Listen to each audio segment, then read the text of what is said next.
ദൈവത്തിൻ്റെ പരിശുദ്ധമായ നാമം മഹത്വപ്പെടുമാറാകട്ടെ. ദൈനംദിന അപ്പം എന്ന അനുദിന വചനചിന്തയിലേക്ക് ഏവർക്കും സ്വാഗതം. ഇന്ന് ദുഷ്ടമനുഷ്യരെ എന്ന വിഷയത്തെ ആസ്പദമാക്കി ചില കാര്യങ്ങളെ നമുക്ക് ചിന്തിക്കാം. അതിനാധാരമായ ഒരു വാക്യം വായിക്കാം. അപ്പോസ്തല പ്രവർത്തികൾ 18-ാം അധ്യായം 9-10 വാക്യങ്ങൾ. രാത്രിയിൽ കർത്താവ് ദർശനത്തിൽ പൗലോസിനോട്, നീ ഭയപ്പെടാതെ പ്രസംഗിക്ക, മിണ്ടാതിരിക്കരുത്, ഞാൻ നിന്നോട് കൂടെയുണ്ട്, ആരും നിന്നെ കയ്യേറ്റം ചെയ്ത് ദോഷപ്പെടുത്തുകയില്ല, ഈ പട്ടണത്തിൽ എനിക്ക് വളരെ ജനം ഉണ്ട് എന്ന് അരുളി ചെയ്തു. ഭയപ്പെടേണ്ട, ദൈവം നിങ്ങളോടൊപ്പമുണ്ട്. അപ്പോസ്തലനായ പൗലോസ് കൊരിന്ത്യയിലെത്തിയപ്പോൾ അവൻ ശക്തമായ എതിർപ്പിനെ നേരിട്ടു. അവനെ നിശബ്ദനാക്കാൻ ശ്രമിച്ചുകൊണ്ട് ദുഷ്ടന്മാർ അവനെതിരെ എഴുന്നേറ്റു. എന്നാൽ കർത്താവ് അവന് ഉറപ്പ് നൽകി, സംസാരിക്കാൻ ഭയപ്പെടേണ്ട, കാരണം ഞാൻ നിന്നോടൊപ്പമുണ്ട് എന്ന്.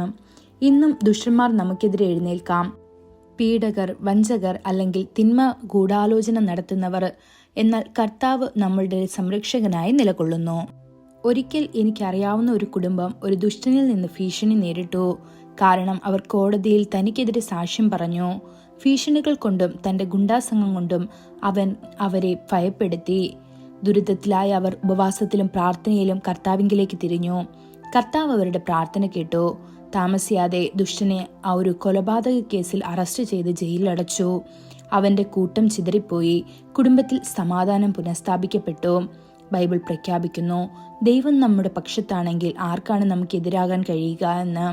ഇത് റോമർ 8-ാം അധ്യായം 31-ാം വാക്യത്തിലും, ദൈവത്തിന്റെ തിരഞ്ഞെടുക്കപ്പെട്ടവർക്കെതിരെ ആർ കുറ്റം ചുമത്തും, ദൈവം തന്നെ നീതീകരിക്കുന്നു എന്ന് റോമർ 8-ാം അധ്യായം 33-ാം വാക്യത്തിലും പറയപ്പെടുന്നു. ഇതിലൊക്കെ നമ്മെ സ്നേഹിച്ചവൻ മുഖാന്തരം നാം ജയശാലികളാണ്. മരണത്തിനോ ജീവനോ ദൂതന്മാർക്കോ വാഴ്ചകൾക്കോ ശക്തികൾക്കോ ഇപ്പോഴുള്ളതിനോ വരുവാനുള്ളതിനോ ഉയരത്തിനോ ആഴത്തിനോ മറ്റേതെങ്കിലും സൃഷ്ടിക്കോ നമ്മുടെ കർത്താവായ യേശുക്രിസ്തുവിലുള്ള ദൈവസ്നേഹത്തിൽ നിന്ന് നമ്മെ വേർപെടുത്താൻ കഴിയില്ലെന്ന് ഞാൻ ഉറച്ചിരിക്കുന്നു എന്ന് റോമർ 8-ാം അധ്യായം 37 മുതൽ 39 വരെയുള്ള വാക്യങ്ങളിൽ കാണപ്പെടുന്നു.